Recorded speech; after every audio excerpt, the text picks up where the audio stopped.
तो हमने last part में देखा था कि कैसे मिनाटो डीमन स्लेयर वर्ल्ड में टेलीपोर्ट हो जाता है एंड उसकी फाइट होती है अकाज़ा से और कैसे वो रेनगोकू को बचाता है।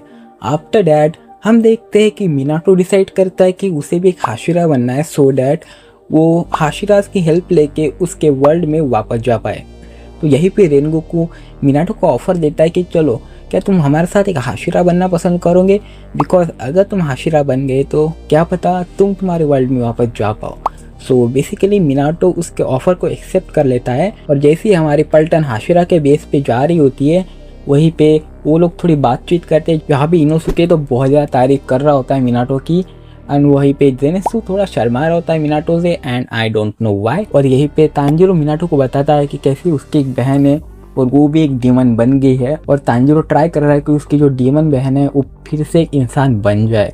एंड यहीं पे हम देखते हैं कि हमारी जो पलटन है वो हाशिरा के बेस पे पहुंच जाती है, जहाँ पे रेनगोकू सबको मिनाटो से मिलाता है और वो बताता है कि कैसे मिनाटो ने उसकी हेल्प की एंड कैसे उसने अकाज़ा से फाइट की और कितना ज़्यादा ताकतवर है।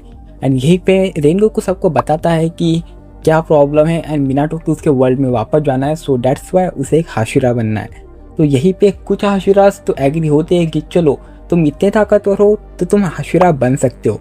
एंड यहीं पे हमारे जो विंड हाशिरा है एंड जो हमारा स्नेक हाशिरा है वो इस बात से डिनाई करता है एंड वो बोलते हैं कि तुम्हें हम दोनों से फाइट करनी होगी एंड तुम्हें प्रूव करना होगा कि तुम एक हाशिरा बनने के लिए कैपेबल हो।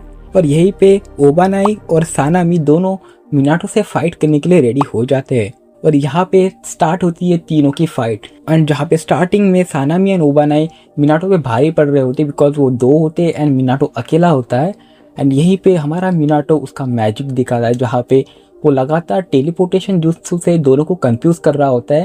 एंड यहीं पे एक बार मिनाटो उन दोनों को टच कर लेता है एंड उनके ऊपर मार्किंग कर लेता है सो डैट वो कहीं से भी उनके पास टेलीपोर्ट हो पाए। एंड यहीं पे जब तीनों की फाइट हो रही होती है यहाँ पे मिनाटो अपना राशिंगन एक्टिवेट करता है एंड दोनों पे अटैक करता है एंड बाय मिस्टेकली उसका अटैक मिस हो जाता है एंड वो अटैक एक ट्री को लगता है और वो जो पेड़ होता है वो पूरी तरह से डिस्ट्रॉय हो जाता है। एंड यहीं पे हमारे दोनों हाशिरा को पता चलता है कि यार मिनाटो में कितना दम है।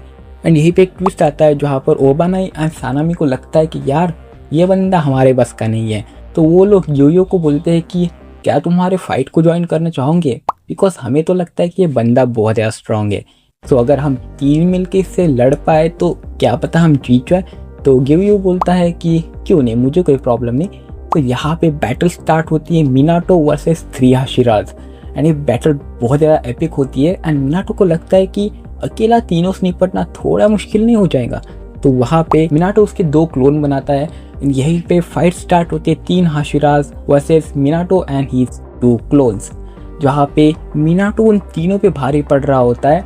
एंड यही देख के मित्सुई भी मिनाटो से बहुत ज़्यादा इम्प्रेस हो जाती है, जहाँ पर तुम्हें पता होगा कि मित्सुई का अपने स्नेक हाशिरा पे क्रश होता है, बट क्या पता इस फाइट के बाद उसका क्रश कोई और हो जाए। एंड यहाँ पे 3 हाशिराज वर्सेस मिनाटो की फाइट चल रही होती है एंड हम देखते हैं कि एट द एंड हमारा मिनाटो तीनों हाशिराज को हरा देता है, बिकॉज हमें पता ही है कि उसके पास एक्सल्यूट अमाउंट ऑफ चक्रा, बहुत अच्छी टेक्निक्स, बहुत ही हाई पावर जुत्सु एंड उसका स्पेशल अटैक राशिंगन था।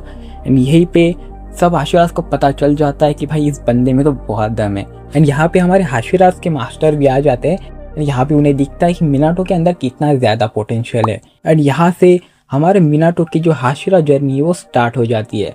एंड यहाँ पे रात का टाइम हो जाता है, मिनाटो जाता है नेजुको से मिलने, जहाँ पर तांजीरो मिनाटो को ऑलरेडी बता चुका होता है उसकी एक बहन है और कैसे वो डीमन बन गई।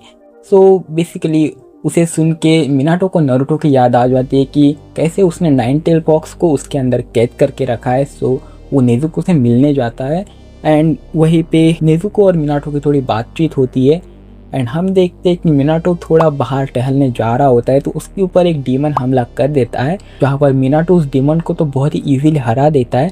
और यहाँ पे मिनाटो उस डीमन को मारने वाला होता है कि उसके पास उसे लीप विलेज का एक हेडबैंड मिल जाता है। उसके बाद मिनाटो उस डीमन से पहले पूछता है कि तुम्हें हेडबैंड कहाँ से मिला, तो वो डीमन बोलता है कि मुझे हेडबैंड मिला नहीं, मुझे हेडबैंड दिया गया है। एंड जैसे ही मिनाटो से पूछने वाला होता है कि तुम्हें हेडबैंड किसने दिया, वैसे ही वो डीमन खुद को ही मार देता है। तो मिनाटो यहाँ बहुत ज़्यादा शॉक होता है कि एक तो दूसरी यूनिवर्स में है एंड यहाँ पे लीप विलेज का हेडबैंड कहाँ से आया। तो हमारा दूसरा एपिसोड यहीं पे खत्म होता है। एंड अगर तुम लोग को इसका नेक्स्ट वीडियो देखना है तो मेक श्योर तुम चैनल को सब्सक्राइब कर दो। एंड अगर वीडियो पसंद आया हो तो वीडियो को लाइक भी कर देना।